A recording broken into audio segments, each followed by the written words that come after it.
আসসালামু আলাইকুম, আশা করি সবাই ভালো আছেন। যারা সৌদি আরব থেকে ছুটিতে যাবেন তাদের মধ্যে থেকে ইদানিং অনেক প্রশ্ন আসে যে ভাই, ছুটিতে যাওয়ার পর বা ছুটিতে আসার পর ছুটির মেয়াদ শেষ হয়ে যাওয়ার পর নতুন ভিসায় সৌদি আরবে গেলে কোনো রকম সমস্যা হবে কি না, কারণ আমার ইকামার মেয়াদ আছে। তো ইকামার মেয়াদ থাকাকালীন সৌদি আরবে নতুন ভিসায় ছুটিতে এসে নতুন ভিসায় আসা যাবে কি না বা যাওয়া যাবে কি না, এই প্রশ্নের উত্তরটা এই ছোট ভিডিওতে দিব। দেখেন, একটা সময় সৌদি আরবে আইন ছিল যে ছুটির মেয়াদ শেষ হয়ে গেলে ওই ব্যক্তির কিন্তু মক্তবাল আমেলের সার্ভারে হুরুপ লেখা আসতো এবং ওই ব্যক্তি 3 বছরের জন্য নিষিদ্ধ থাকতো। পরবর্তীতে এটা 2022 সালে এটা উইথড্র করে ফেলাইছে। জাওয়াজার থেকে ঘোষণা করে দিছে যে এখন থেকে সৌদি আরব থেকে যারা ছুটিতে যাবেন বা ছুটিতে আসবেন, ছুটির মেয়াদ শেষ হয়ে গেলে আপনি নতুন ভিসায় সৌদি আরবে আবার ঢুকতে পারবেন। তো সেখানে আপনার ইকামার মেয়াদ থাকুক কিংবা না থাকুক, ইকামার মেয়াদ থাকলেও কোনো সমস্যা নাই, না থাকলেও কোনো সমস্যা নাই। তবে ইকামার মেয়াদ না থাকলে একটু বেশি ভালো, ইকামার মেয়াদ থাকলে একটু কম ভালো। খারাপ যে বেশি তাও না, একটু বেশি ভালো, একটু ভালো হয় আর কি, যে ইকামার মেয়াদ যদি না থাকে। কারণ অনেক সময় দেখা গেছে যে আপনার নামে একটা ইকামা আছে, ইকামার মেয়াদটা এখনও বহাল আছে।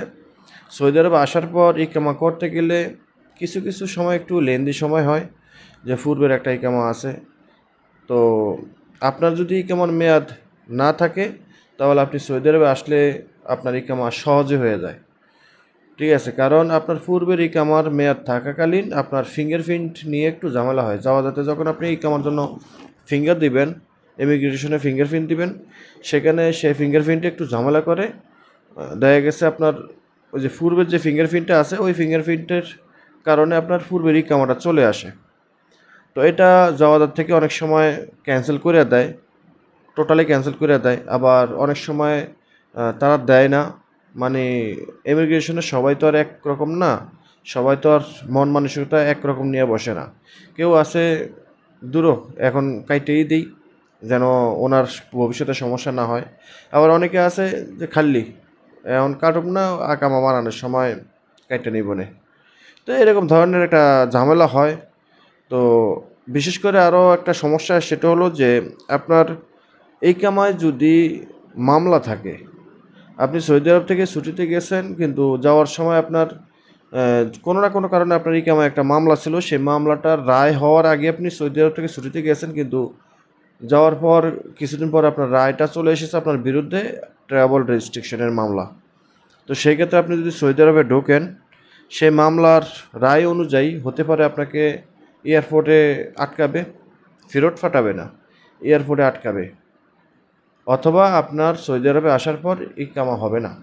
এটা 100%। আপনার পূর্বের ইকামার মামলা শেষ না হইতে আপনার নতুন ইকামা হবে না, নতুন ভিসার যে ইকামা সেটা হবে না। কারণ পূর্বের যে ইকামাটা সেটা আপনার ফিঙ্গারপ্রিন্ট বহাল থাকবে, সেই ফিঙ্গারপ্রিন্টের উপরে আপনার মামলাটা থাকবে।